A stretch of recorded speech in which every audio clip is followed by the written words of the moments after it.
बिस्मिल्लाहिर्रहमानिर्रहीम। Welcome to my channel sir Ehsan. और आज इंग्लिश ग्रामर के नए टॉपिक के साथ, और आज का हमारा टॉपिक है हरफ जार तक का तर्जमा, कि टिल को आपने कैसे यूज़ करना है। यूज़ ऑफ टिल भी कह सकते हैं। और उर्दू का जो हरफ जार है तक, और इंग्लिश का है टिल। अगर लफ्ज़ तक से ये बात ज़ाहिर हो कि कोई काम पूरे वक्त तक हुआ हो तो तक का तर्जमा टिल से करते हैं। ठीक है, कि कोई काम पूरे वक्त में हुआ हो तो तक का हर्फ जार तक है, उसका तर्जमा इंग्लिश के वर्ड टिल से करते हैं। अब एग्जांपल देखें। अहमद 4 बजे तक इंतज़ार करता रहा। अब तक है माजी में कि 4 बजे तक वो इंतज़ार करता रहा।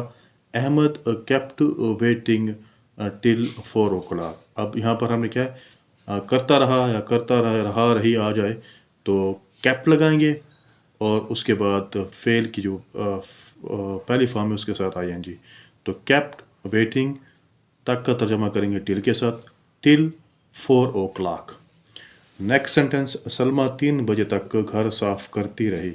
यानी कोई काम करता रहा, करती रही, करते रहे किसी काम तक।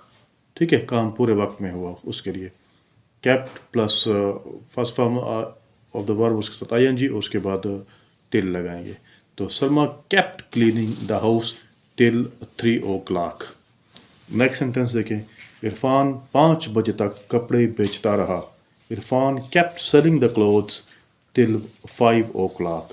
यानी तक का तर्जमा किससे किया गया है, टिल के साथ।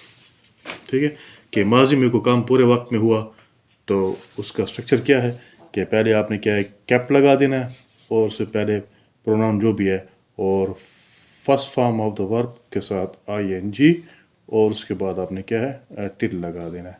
कि कोई काम माजी में होता रहा या मुकम्मल हुआ, करता रहा, पूरे वक्त में तक हुआ, तो तक का तर्जमा क्या हम टिल से करते हैं। तो ये था आज का हमारा लेसन, हरफ जार तक और इंग्लिश का जो वर्ड है टिल का, कि उसको आपने सेंटेंस में कैसे इस्तेमाल करना है। इंशाल्लाह नेक्स्ट वीडियो में नए टॉपिक के साथ, तब तक के लिए अल्लाह हाफिज़।